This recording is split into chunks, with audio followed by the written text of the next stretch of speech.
democratic process, practicing correct posture during the national anthem, honoring members of military, paying attention to issues of local, state, and federal levels, and taking a stand on those issues, advocating for solutions to issues, learning the history of the United States, embracing the diverse populations of the United States.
when everybody gets a chance, it's hymn number 36 in the hymn book, and just read the words and then think, and there's one little clause in here.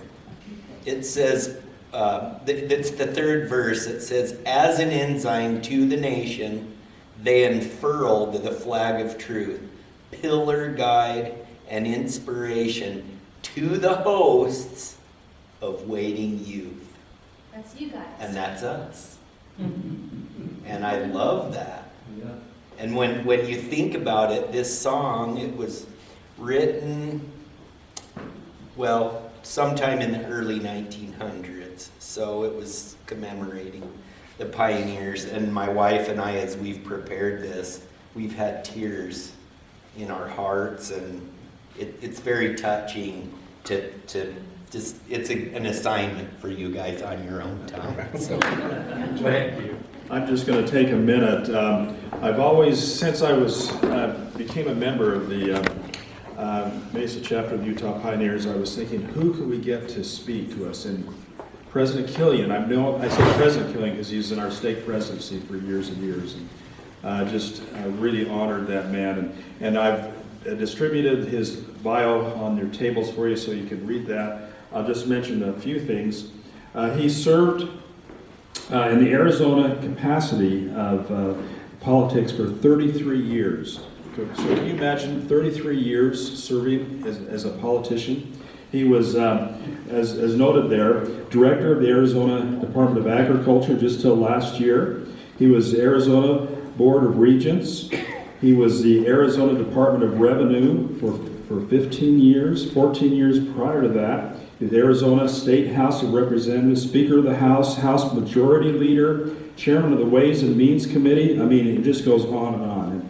And we're so honored. I don't want to take his time, but one of the finest things he sent me in his biography was this little thing I'm going to read to you. It says, from the days when Mormon leader Brigham Young asked Mark Killian's ancestors to settle in Arizona today, he has followed a long family tradition of answering the call to serve. So what better introduction can that be? And my wife just wanted to say just one little something really quick. I said it too. No, you can come up. Come on.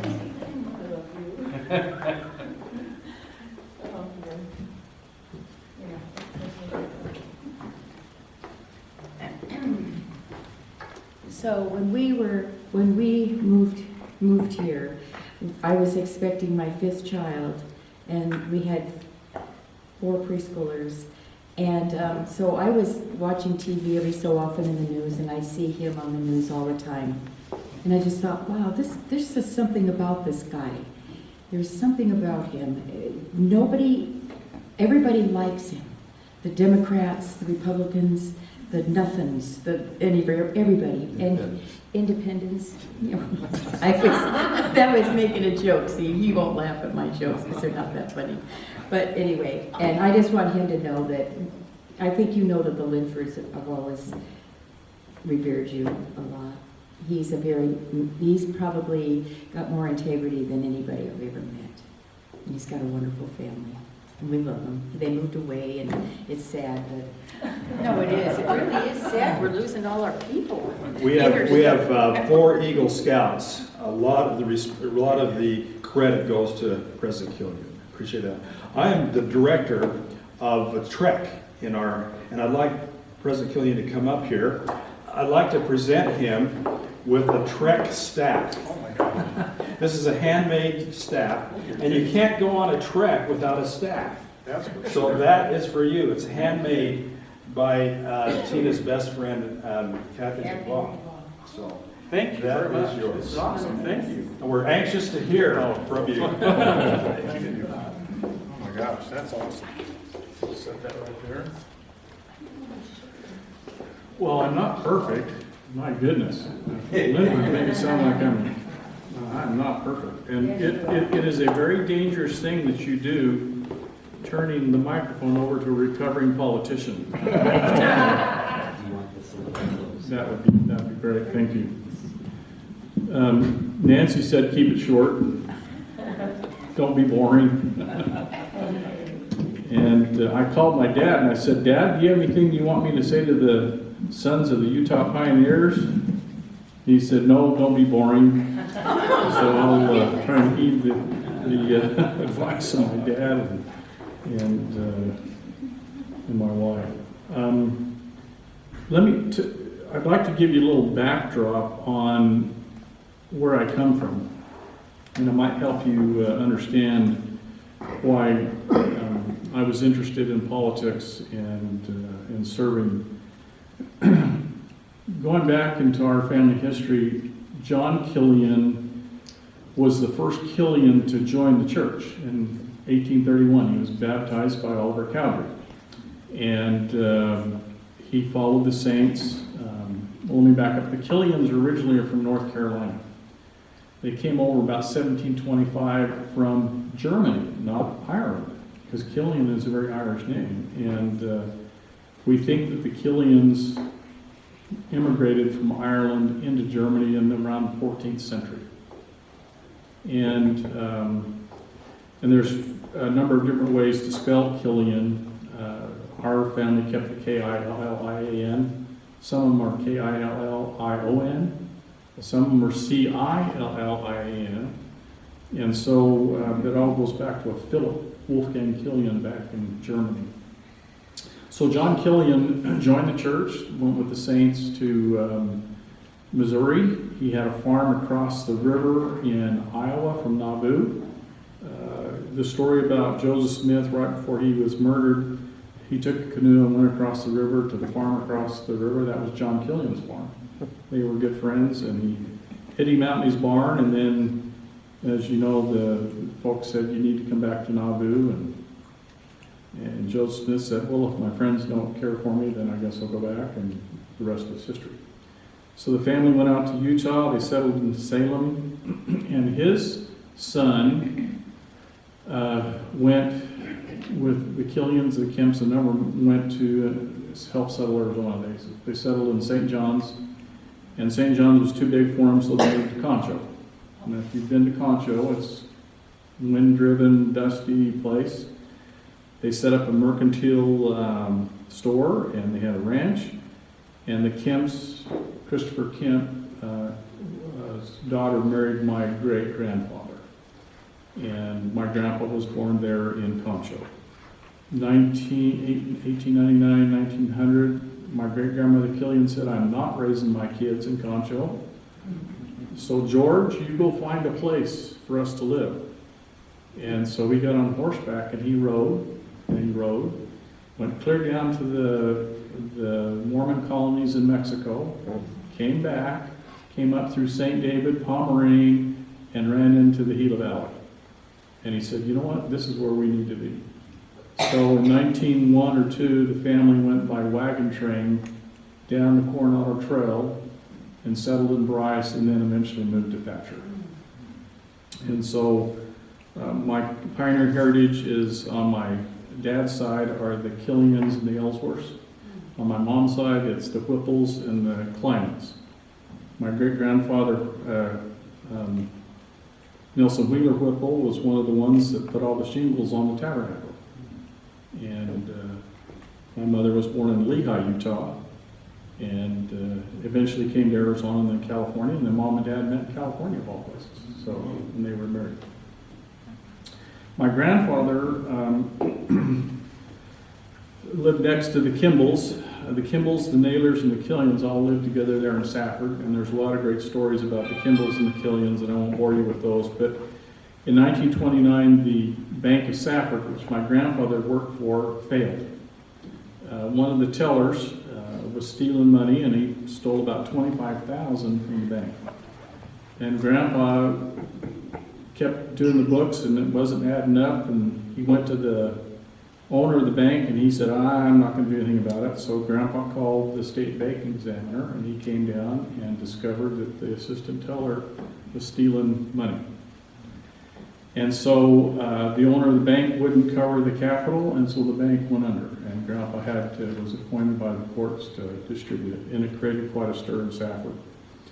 So Grandpa was out of work, and eventually he took a job in Phoenix working at the Industrial Commission on the building on 17th Avenue and Adams.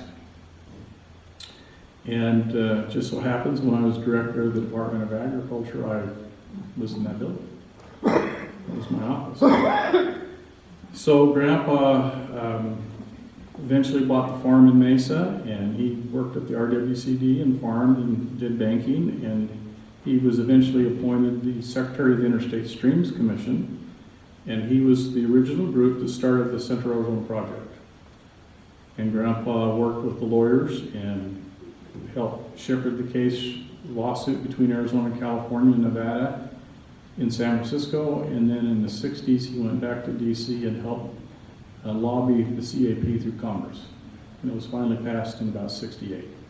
So it was growing up, all we talked about in our house was water. And I remember as a little boy going back to DC and seeing Grandpa, and he worked with John Rhodes and Morris Udall and the senators, and he did a lot of work. A lot of the people that were involved in that said if it wasn't for Grandpa, the thing would have never passed. So I grew up in a kind of a political home. My dad and John Rhodes were law partners, and my earliest recollection of politics, we were at Dilworth Britton's home there in Fraser Fields. It was on the night that Nixon and Kennedy ran against each other, and Nixon was losing, and my dad was thoroughly disgusted that a Democrat was going to be the president. And I remember walking home, he lamented the fact that Kennedy was going to be the president. And then from then on, it was, we had politics, and as a teenager, I was the state teenage Republican chairman of Arizona. I was also one of the National Explorer vice presidents for the Boy Scouts of America. Did that before my mission. When I got my mission call, I was called to the Delaware, Maryland mission, which was then changed to the Washington, D.C. mission. And my first night in the mission home was the night that Nixon resigned. And the end of my mission was the bicentennial. And while I was there, I got to lead tours through the Washington, D.C. temple. That was open, and that was quite an experience.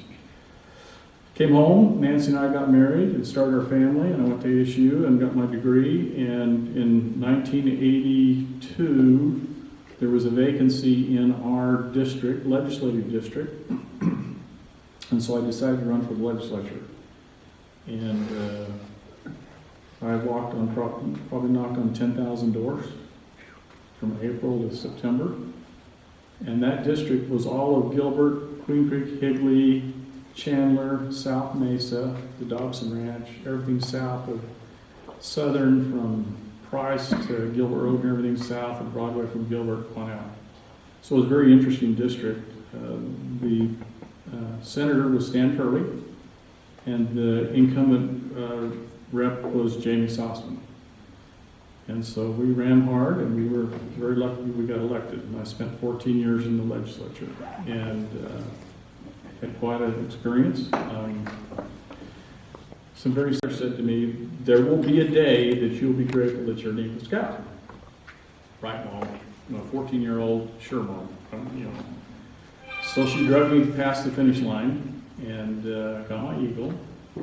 Fast forward, I'm in the legislature, and that first session, I was there in 1983, they had a luncheon for all Eagle Scouts in the state.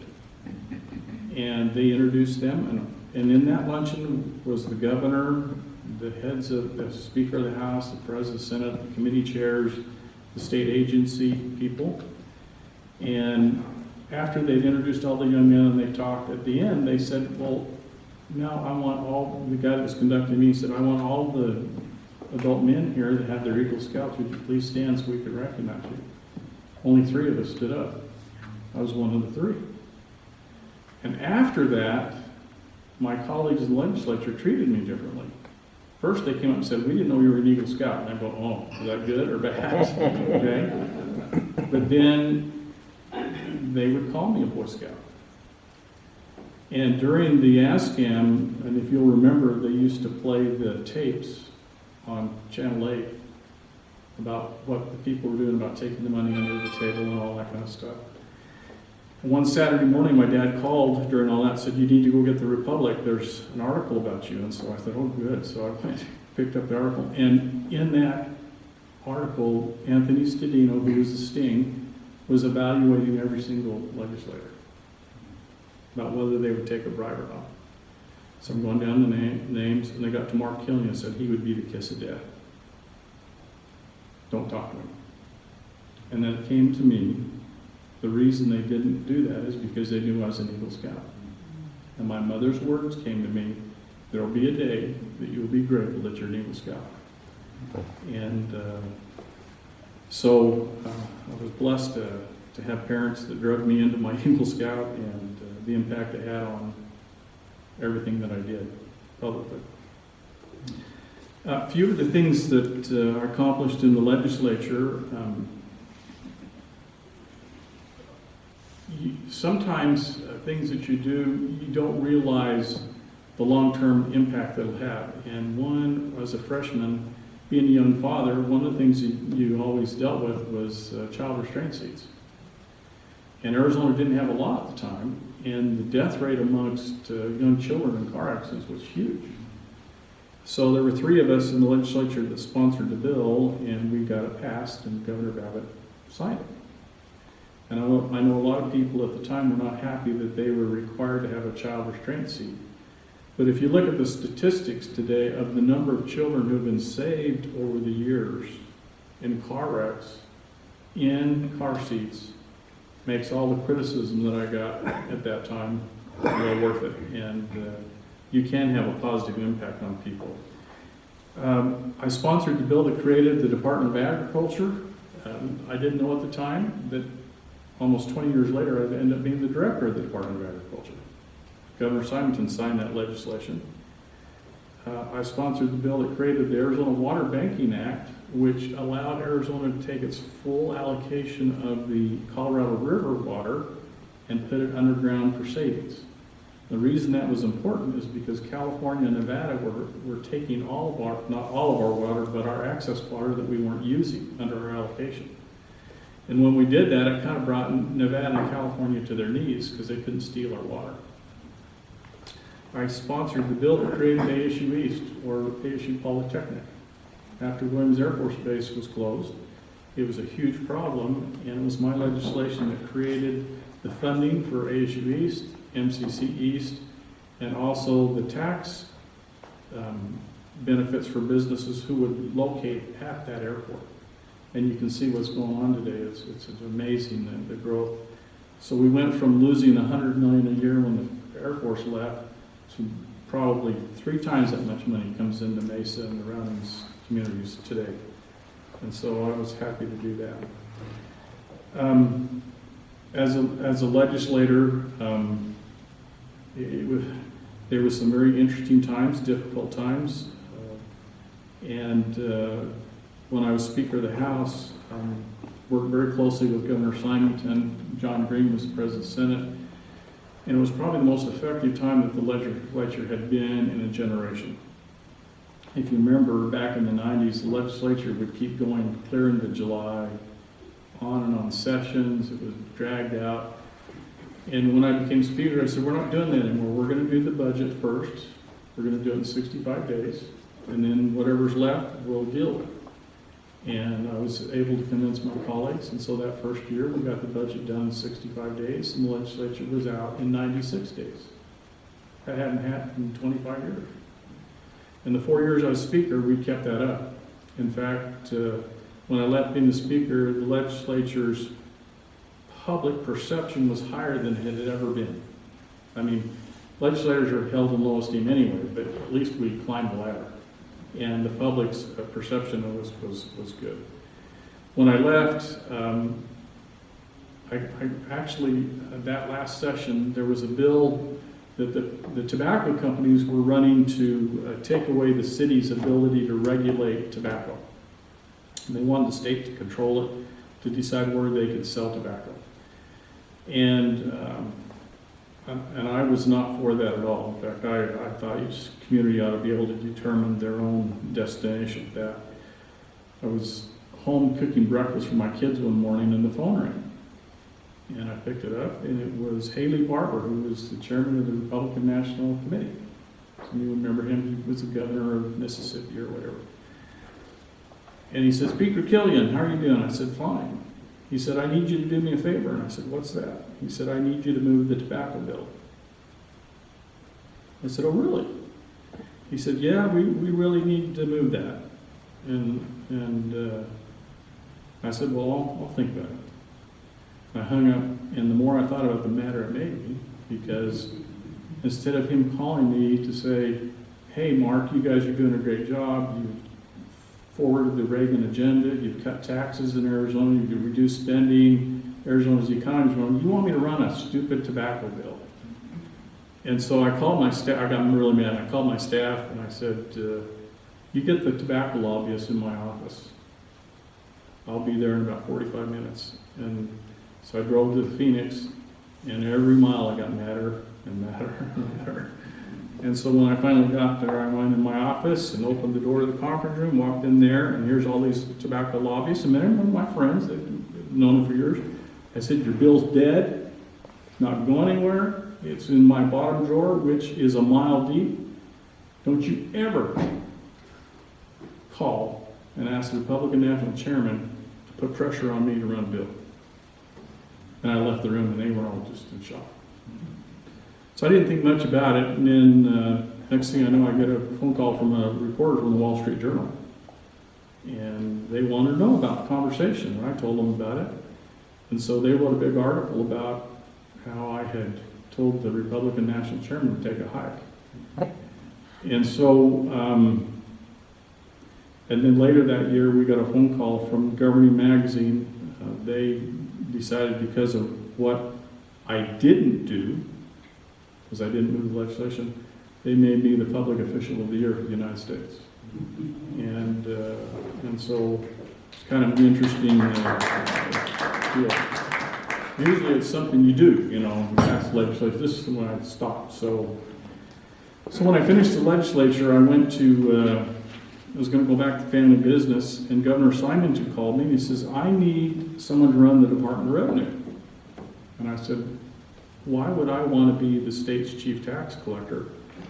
You know, I led the fight. I hated the Department of Revenue.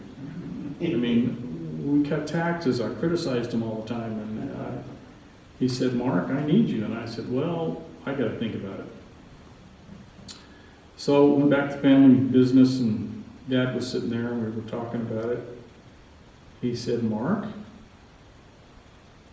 when the governor called your grandpa and said, I need you to be the Secretary of the Interstates Commission, your grandpa answered the call. He said, when the governor calls, you answer the call. Guilt trip. Okay? So I called Governor Simon back, and I said, if you need me, I'll be there. And so I went to work. I was there for 6 years. It was a great experience. We did a lot of good things with the Department of Revenue and helping the taxpayers. Some fundamental things that we changed in the whole culture of the organization, and it was instrumental in even did some missionary work. We had a Christmas choir. We did all kinds of things. We took care of some of our employees were so underpaid that. Well, I created a Bishop storehouse in the basement of the department. We had clothing and food and toys and stuff so that employees that couldn't meet their budget could go there and get food. And there were many times we went to grocery stores and bought groceries for our employees to help them out. And so that was a great experience. Left there and went back to the family business, and I was running a ranch in New Mexico, and Governor Brewer called, or her staff called, and said, we want you to be on the Board of Regents. And my response was, why would I want to be on the Board of Regents and deal with a bunch of boring professors? Okay? And then the words of my dad, when the governor calls, you answer the call. And I said, okay, I'll do that. So I spent 5.5 years on the Board of Regents. It was a great experience learning about universities and the great things that our universities do in Arizona. The research, the amount of money that comes in our state by the research that they do. Are the universities perfect? They're not. We had some great university presidents. Michael Crow has been unbelievable for Arizona State University. Just one quick story there.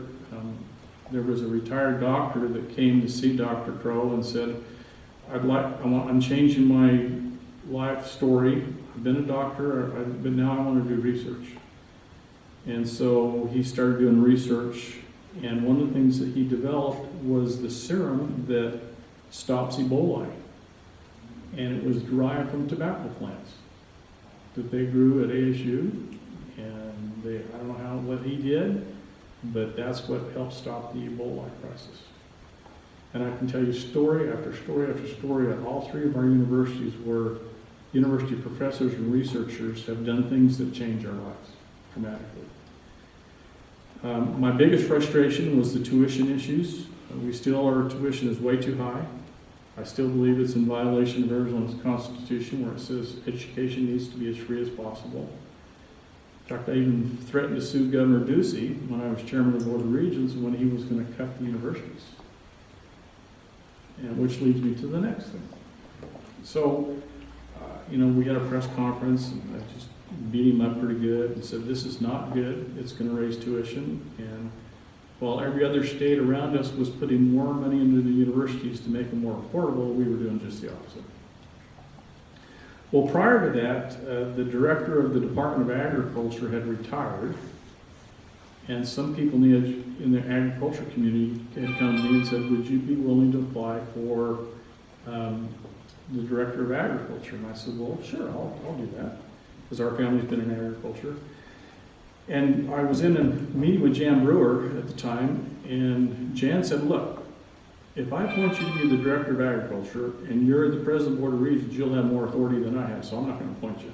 She was just kidding. She said, Mark, I'm going to let the new governor appoint you. And I said, that's fine, whatever you want, Jan. Jan and I went way back, because we got elected together back in '83, so I knew her for a long time.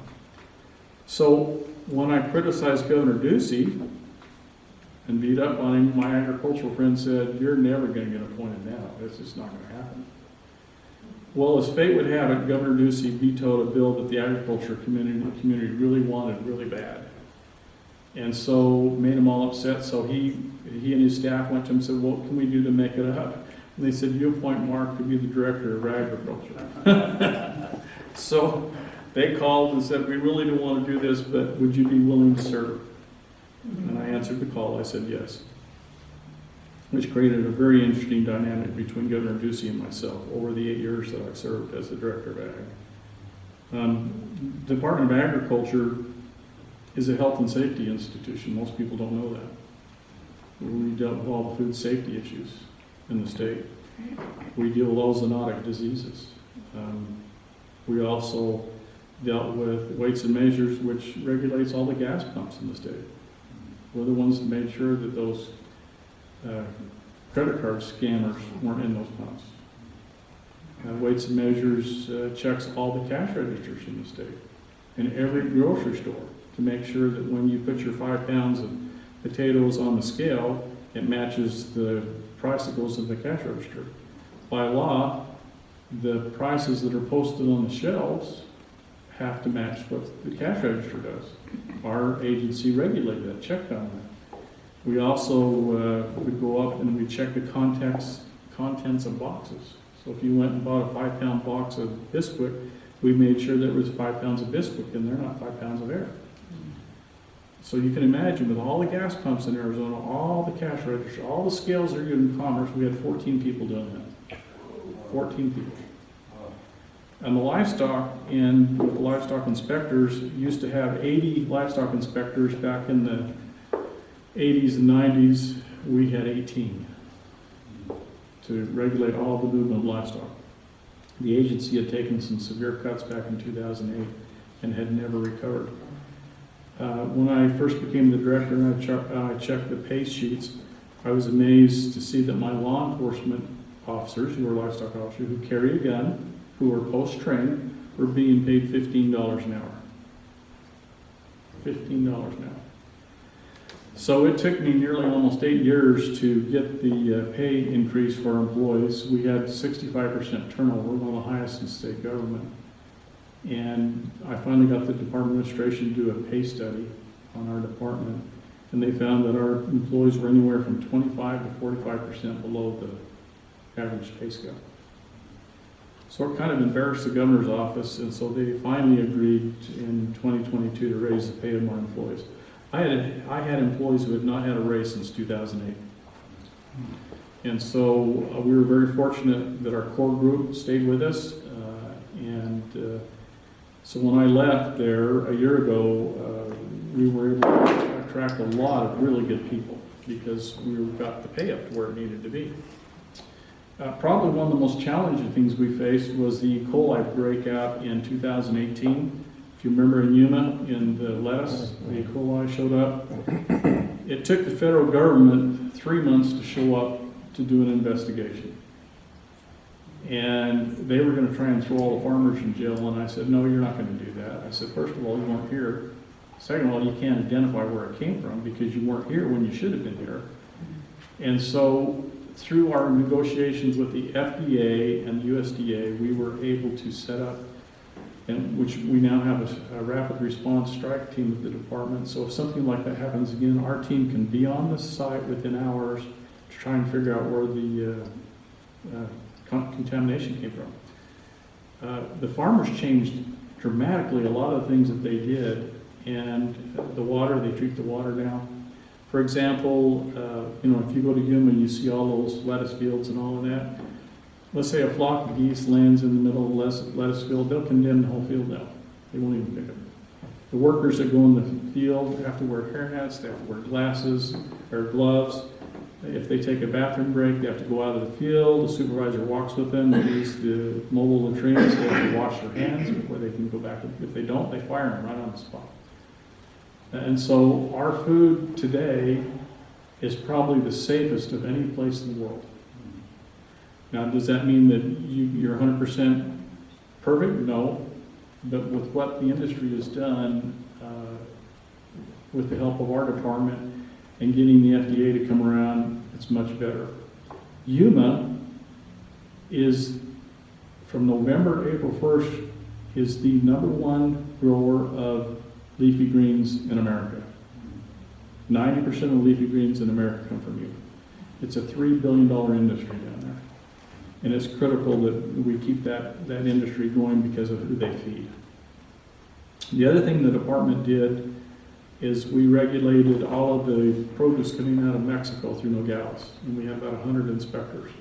And they checked the grapes and the avocados and all that to make sure they meet the USDA standards. And so our people inspected, I can't remember how many millions of grapes from the 1st of May through through the beginning of July. And so if the grapes don't meet the standard, they shipped them to Canada. No, I'm just kidding. They went to the dump. But dedicated employees, they do a great job down there, and they work with the industry. So over the 33 years, and we did a lot of things in the Department of Agriculture that made the department much better, more streamlined, helped the customers. But over the 33 years that I've served in state government, it's been a pleasure. It's been, at times, a sacrifice. But our family has been willing to do that. I've been fortunate my brother has worked and kept the family business going while I've been off being a big shot. And so that's been helpful. At times when I was really down and discouraged, Nancy and Dad were there to help me to keep on going.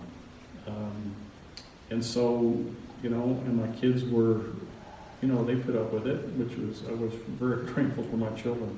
None of them want to go into politics. But Arizona is a great place.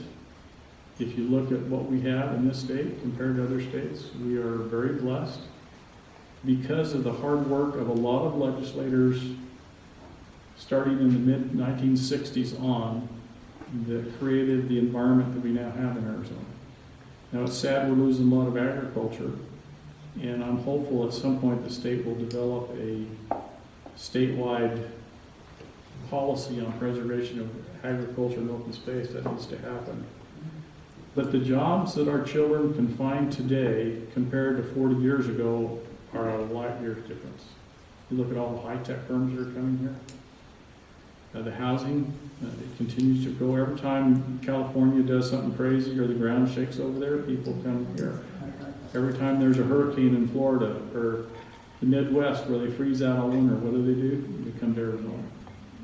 And one last thing I'll just share with you. Arizona has probably the most diverse agriculture in the country, and the crops that we grow here are by far better than anywhere in the world. In fact, the studies were done on the soil in Yuma said that it was the best soil in the world for growing vegetables. Our pecans are sought after by countries all over the world. Our alfalfa, I know that's a big controversy right now, but our alfalfa is sought by the world because of the quality of the alfalfa we grow, because of the environment we have. The wheat that we grow, the red durum wheat, Italy buys. In fact, when you go to the store, you buy that pasta and it says made in Italy, they forget to put a little sign in that says grown in Casa Grande. Okay? Just because of, and there's something about our soil, our weather, our environment that creates that dynamic. Our citrus at one time was the best in the world. It's pretty much diminished. The dairies we have in Arizona today are some of the largest in the world and the most advanced in the world. And so we're very fortunate. And I hope that Arizona will recognize that and help sustain that over the years because of this one thing. If you look over the world today, the countries that are in the most turmoil are the countries that cannot feed themselves. And they would do anything to get food. We sit here in this country and we are the most productive agricultural country in the world. We feed the world. And if we lose our American agriculture, we will lose our freedom. We do not want to become dependent on other countries for our basic food needs. Think about that. Those of us who are old enough to remember the oil embargo back in the 70s. If you remember in COVID when the grocery stores shelves were a little bare and how people were freaking out. Just think if we lose our agricultural base and we become dependent on Venezuela, Brazil, China, Russia for our food, what could those dictators and despots do to us? Starve us. So I tell people, from a national security standpoint, preserving American agriculture is critical. You can't eat missiles, can't eat tanks, can't eat phones, can't eat computers.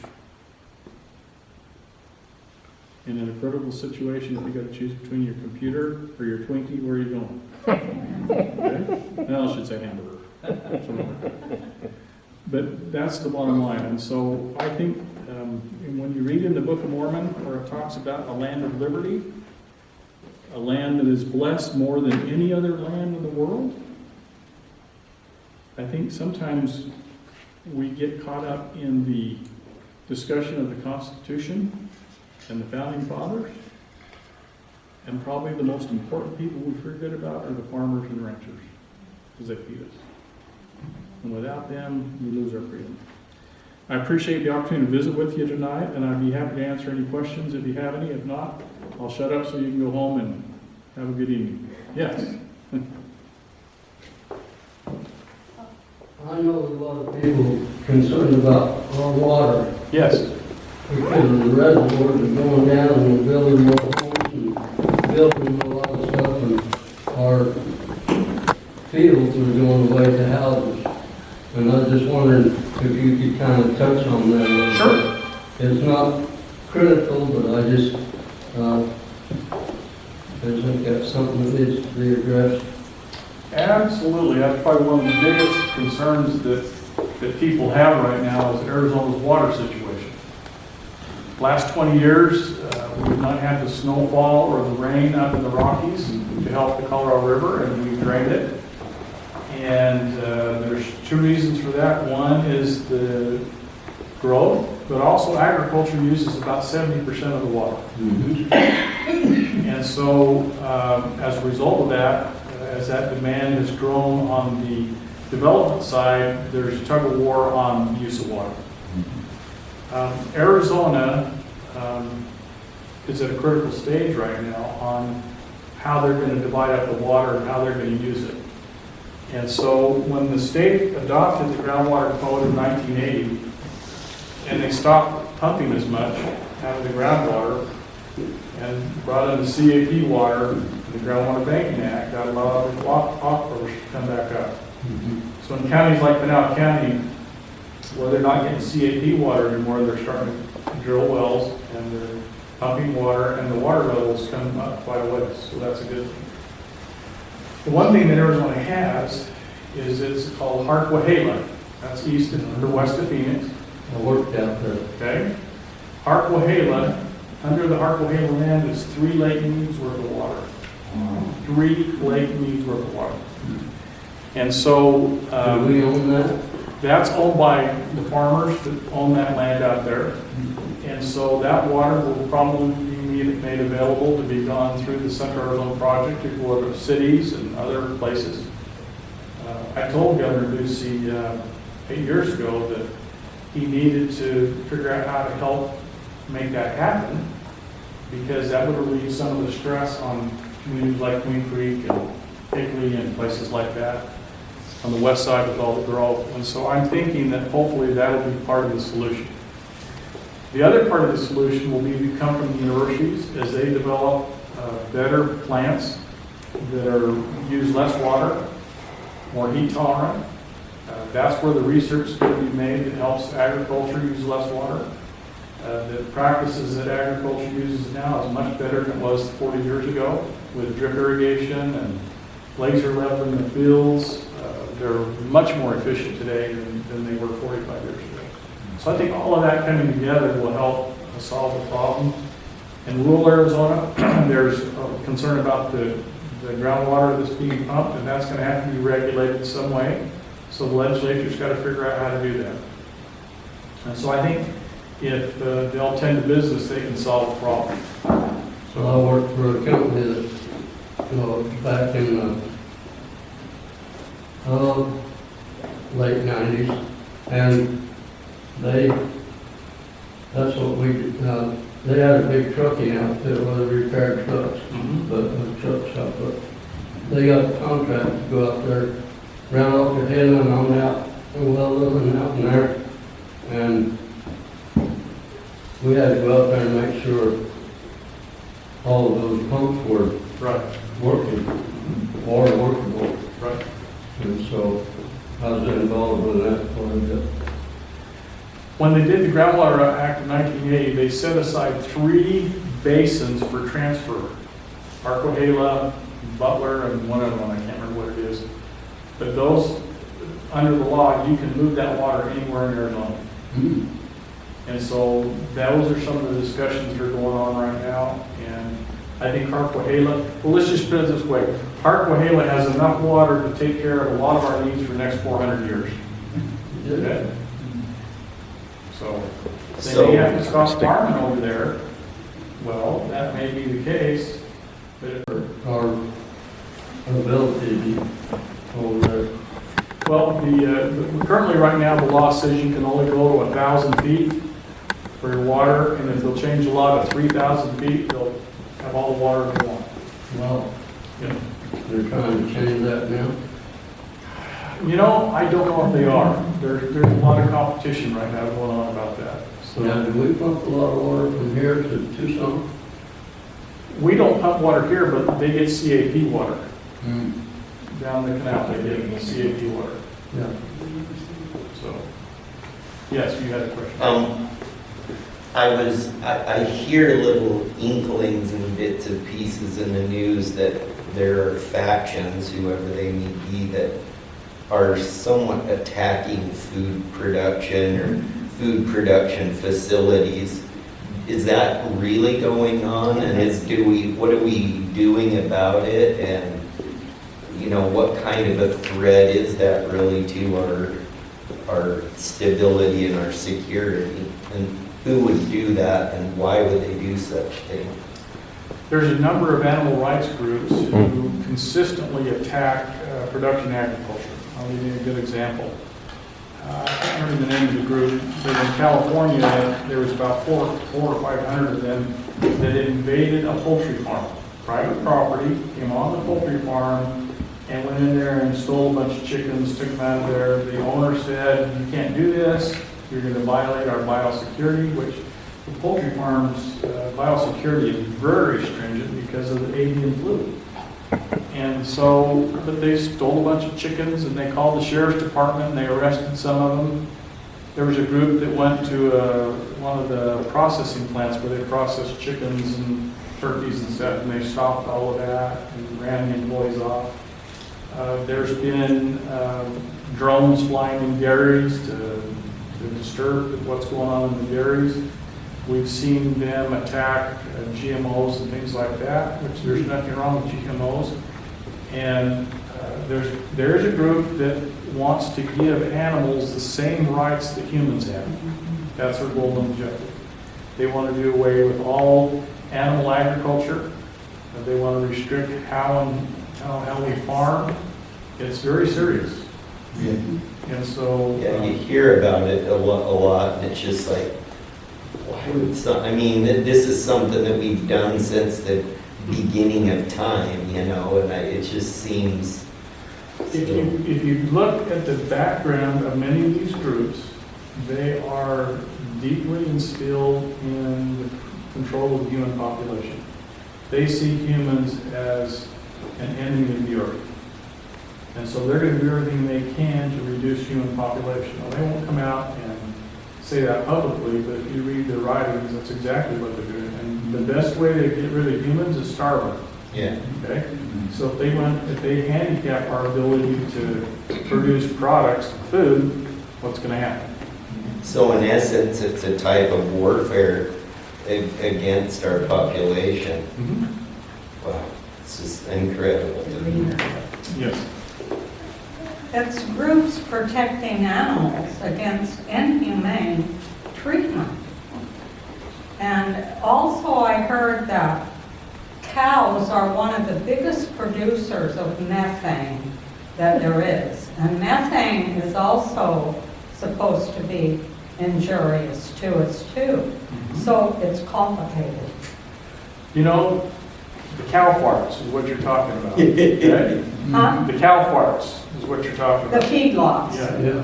Yeah. And so I disagree with that. I do. I don't think the amount of methane that cattle put out doesn't even come close to what landfills put out. No. Okay? And so, again, those who attack the livestock industry, they don't want meat. They don't want us eating meat. They want us to eat bugs or this made up fake meat, whatever it is. If you look at the chemicals in it, it's nothing. Anyway. Soy meat. But I'm biased because I'm a cattleman, okay? And Well, I'm yeah, I got it. Yeah. I'm from Cattleman too. cool. I'll sell you my steaks. Yes. I don't know how many of you here know that my husband was the head designer of the CAB Canal. That's right. Yeah. So he knows a lot about water. So did you work under the Streams Commission or DW? Did you work under the Streams Commission or under the Bureau of Reclamation. Bureau of Reclamation? Okay. Yep. I was saying, I thought our work was the one that got it passed in Congress, not here. BOR, they did work with Grandpa. In fact, he was on, there was a Bureau of Reclamation committee that he was on. They worked. When you come in, he says, I think I know him. I wonder why now. My grandpa, that's right. So, yes. I kind of agree with them on the chickens because the chicken farmers have these poor little chickens in this box and they're not allowed to move or to be free. To me, that is really inhumane. And I'm not really sure I want to eat an egg that's produced by a chicken that's stressed in a box. Well, let's talk about that. So they're making some good points, Yeah. whoever these people are. Well, that's a good point, and let me tell you what's happening in the industry. They now have what they call enriched colony cages, which are a little bit bigger.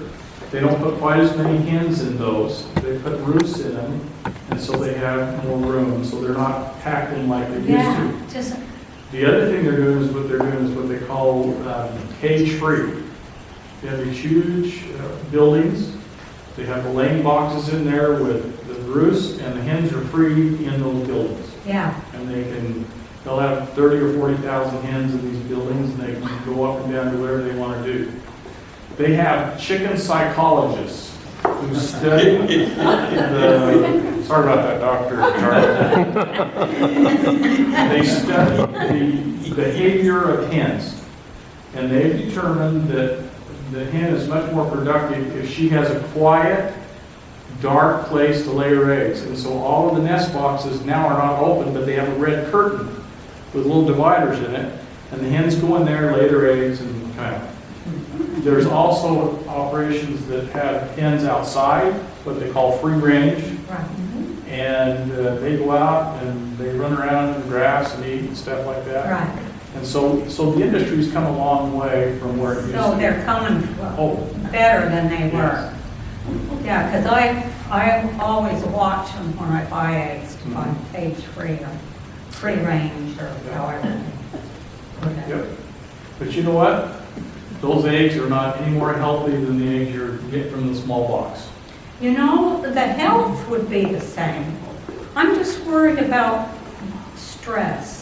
The hens are. And I mean, I don't even know if a stressed hen lays an egg with stress in it that's gonna hurt you when you eat it, but, you know, you hear these things and if you don't know, you That wonder. is a good point, and I will tell you, because I raise eggs also. Okay, My chickens run all over the place, and I can't think about what they eat. no, I know. Yeah. Chickens too, they The eat eggs are really stuff. good. There's a little manure in there, and there's some Yeah. bugs, and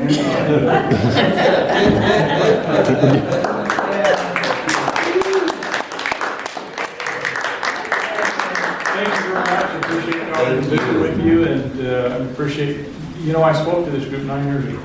Oh. Right when I was first appointed as the director of ag. And here I am 9 years later, and I'm worn out, so. They're still here. All right, thank you.